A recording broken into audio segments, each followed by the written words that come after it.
सरकारी मद से, राशन कार्ड हो, इंदिरा आवास हो या और जितनी भी सरकार के द्वारा सुविधाएं मिलती है, आप किसी के हकदार नहीं रहेंगे। और क्या पता फिर आपको एक विस्थापित की तरह कहीं पर या जितना नाम बिहार के से मतदाता सूची में छटेगा सबको कोई बांग्लादेशी घोषित करेगा, कोई कहाँ का लोग घोषित करेगा और फिर आपको इस श्रेणी से बाहर किया जाएगा। तो साथियों बड़ी बारीकी से ये बात हो रही है, आपको समझना पड़ेगा।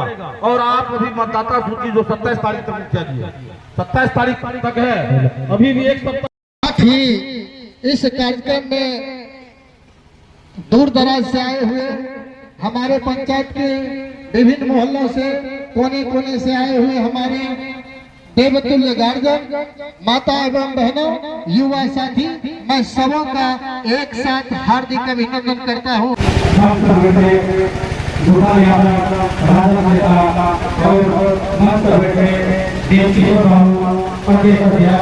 मैं इसका हार्दिक अभिनंदन और वंदन कर रहा हूँ। मंच पर बैठे पूर्व शिक्षा मंत्री, वर्तमान सदर विधायक प्रोफेसर चंद्रशेखर बाबू का मैं हार्दिक अभिनंदन और वंदन कर रहा हूँ। मंच पर बैठे विमल बाबू मास्टर साहब, मैं इसका हार्दिक अभिनंदन और वंदन कर रहा हूँ। मंच पर बैठे आलोक कुमार मुन्ना जी जो सोनकर पंचायत के पूर्व मुखिया जी है, मैं उसका हार्दिक अभिनंदन और वंदन कर रहा हूँ। बगल में बैठे मदन बाबू पवानपुर पंचायत के वर्तमान मुखिया जी का मैं हार्दिक अभिनंदन और वंदन कर रहा हूँ। उसके बगल में दयानंद बाबू बेलोक पंचायत के मुखिया जी है, मैं उसका हार्दिक अभिनंदन और वंदन कर रहा हूँ। इसके बगल में भोसे बाबू जीतापुर पंचायत के अति पिछड़ा प्रखंड, मैं सभी का हार्दिक अभिनंदन और वंदन कर रहा हूँ। और जितने भी इसी सभा में आए हैं माता बहनों और भाइयों, सभी का मैं हार्दिक अभिनंदन और वंदन कर रहा हूँ। विमल भारती जी भटकोरा से पधारे हैं, मैं उनका भी अभिनंदन करता हूँ। और हमारे माननीय विधायक के कदमों से कदम मिलाकर चलने वाले साहूगढ़ के पूर्व मुखिया बड़े भाई आलोक कुमार मुन्ना जी का मैं इस धरती पर अभिनंदन करता हूँ, स्वागत करता हूँ। मैं माननीय मुखिया जी का भी, नारायण जी का मैं अभिनंदन करता हूँ।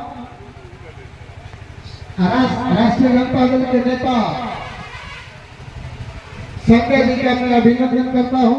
हमारे गार्जियन आदरणीय शंभू प्रसाद सिंह, मैं इनका भी इस मंच पर अभिनंदन करता हूँ। पड़ोसी पंचायत परसा के पंचायत अध्यक्ष, मैं उनका भी अभिनंदन करता हूँ। प्रखंड अध्यक्ष हमारे मुरलीगंज के प्रखंड राकेश रोशन डॉक्टर साहब, तमाम हमारे आए हुए विमल बाबू, तमाम आए हुए हमारे क्रांतिकारी साथियों, माता एवं बहनों, बंधुओं, आप लोगों ने प्रोफेसर चंद्रशेखर बाबू को लगातार तीसरी बार मधेपुरा विधान सभा से अजय मतों से भाई रमेश जी, राधा बाबू, अशोक बाबू, इस धरती के मदन बाबू के कट्टर समर्थक आदरणीय शंभू नारायण बाबू, राधा बाबू, अरविंद बाबू पैक्स उपाध्यक्ष, हमारे मीडिया प्रभारी परम आदरणीय गोपाल बाबू, राकेश जी बीजेपी प्रकोष्ठ के महासचिव, संजय भारती जी, तमाम जितने मंच पर बैठे हुए हैं, हमारे सामने में अभिभावक, नौजवान साथी, माता एवं बहनों, मैं सबको राष्ट्रीय जनता दल की ओर से आपका हार्दिक अभिनंदन, बधाई करता हूँ। साथ ही हमारे कई पूर्व वक्ता, यहाँ के क्रांतिकारी साथी एक मनीष जी से आग्रह करेंगे कि हमारे माननीय पूर्व मुखिया जी आलोक बाबू का माला से स्वागत करने का काम करेंगे। आगे से आइए मनीष जी, आगे से आइए। और हमारे बड़े भाई आलोक कुमार मुन्ना, संविधान बनाकर सभी को मतदान करने का एक हक दिए हैं। जो करोड़पति है और जो लाखपति है उसको भी एक मत का अधिकार है, किसी का वोट छूटे नहीं। इसके लिए सभी आदमी सजग रहें। आगे विधानसभा चुनाव है। हम लोग अपने माननीय नेता प्रोफेसर चंद्रशेखर को इस क्षेत्र से विजयी बना करके अपने नेता तेजस्वी यादव और लालू यादव राजद के हाथ को मजबूत करेंगे ताकि हम लोगों का क्षेत्र का विकास हो। यही कहकर मैं अपनी वाणी को विराम देता हूं। सम्मानित मंच, सम्मानित पंडाल, मैं वार्ड सदस्य संघ जिला और प्रदेश कांग्रेस पार्टी अंचल कमेटी की ओर से आप लोगों का हार्दिक स्वागत करता हूं, अभिनंदन करता हूं। खासकर मैं माताओं से कहना चाहूंगा, अब भी आप लोग को सजग होने की जरूरत है। आप लोग सजग नहीं होंगे, मजबूत करना है और यहाँ से हमारे विधायक को जिताकर विधानसभा में भेजना है। इन्हीं चंद शब्दों के साथ मैं अपनी वाणी में विराम देता हूँ। जय हिंद, जय भारत। मैं आज पूरा समय लेके आया हूँ।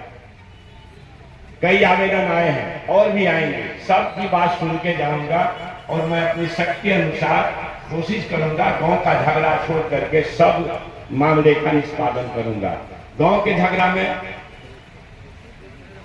आपको आज भी कहते हैं, कल भी कहेंगे, पहले भी कहेंगे, दो भाई के झगड़ा, दो पड़ोसी के झगड़ा, दियाद गोतिया के झगड़ा में 10 दिन बैठे थे, 10 दिन बैठे थे और शरद यादव जी भी उस समय उसी पार्टी में थे। आदरणीय नेता शरद यादव जी बड़े नेता हैं, देश के थे, मैंने राष्ट्रीय स्तर के नेता। और फिर यहाँ के उम्मीदवार थे डॉक्टर रवि बाबू, 3 बार के एमएलए, 1 बार के लोकसभा, 1 बार के राज्यसभा, VC। इन तमाम ताकतवर लोगों के बीच में से आपने एक शिक्षक साधारण चंद्रशेखर को जिताया और 3 बार जीता। पिछले चुनाव में तो मुन्ना भाई कह रहे थे कि बहुत ताकतवर नेता, बड़ा धन लेकर के आया था कि भाई यहाँ पर हम हराएंगे, बहुत कसरत भी किया। अब यहाँ से आप लोगों ने उनको पूर्णिया भरा। पहले हम लोग किसान लड़ रहे थे, शंभू बाबू वगैरह हमारे बहुत मजबूती से इसमें काम कर रहे थे और उस लड़ाई में, इस मधेपुरा की लड़ाई से, शायद शंभू बाबू तो नहीं भूले होंगे कि हमारे किसान भाई हो सकता है भूले हों, इस मधेपुरा की लड़ाई से ये फायदा हुआ कि गेहूं और धान की बिक्री जिला स्तर पर पूरे बिहार में 4 से कई जगह होने लगे। उसके बाद शरद यादव जी आए, राजा को, मुखिया को, राज्य के मुख्यमंत्री को विधानसभा के माध्यम से समझाने का प्रयास किया कि जब पंजाब दिल्ली में गांव में मंडी लग सकती है तो हमारे गांव में खरीद की व्यवस्था क्यों नहीं हो सकती है। और आप लोग ये जानिए कि गांव में जो पैक्स चलता है राज्य सरकार के पैसे से नहीं चलता है, वो भारत सरकार के पैसा से चलता है। वो कौन सा अनाज पहले पंजाब हरियाणा से आता था, कहाँ से? पंजाब हरियाणा से। कौन सा? जो डीलर के माध्यम से आपके पास जाता है। मैंने मुखिया को समझाया कि डीलर के पास अनाज आता है पंजाब हरियाणा से, हमारा अनाज फौरी के भाव में बिकता है, इसलिए जब भारतीय सरकार पैसा देती है तो 2-3 महीना के लिए आप पूंजी लगाइए और फिर भारत सरकार पैसा दे देगी तो आप पैसा अपना वापस कर दीजिएगा। और ये समझ में आया उनको, तब आपका कोऑपरेटिव व्यवस्था चालू हुआ। कोई कह सकता है कि चंद्रशेखर का क्या योगदान है? एक ही बार लोग कहता है कि करे से कुछ होने करे से, तो मतलब जो पैक्स अध्यक्ष आरबी बाबू हार गए, अभी शंभू बाबू जीते हैं, ये व्यवस्था बिहार में खड़ी ही नहीं होती अगर आपका चंद्रशेखर मधेपुरा विधानसभा का प्रतिनिधित्व करके वहां पटना नहीं पहुंचते।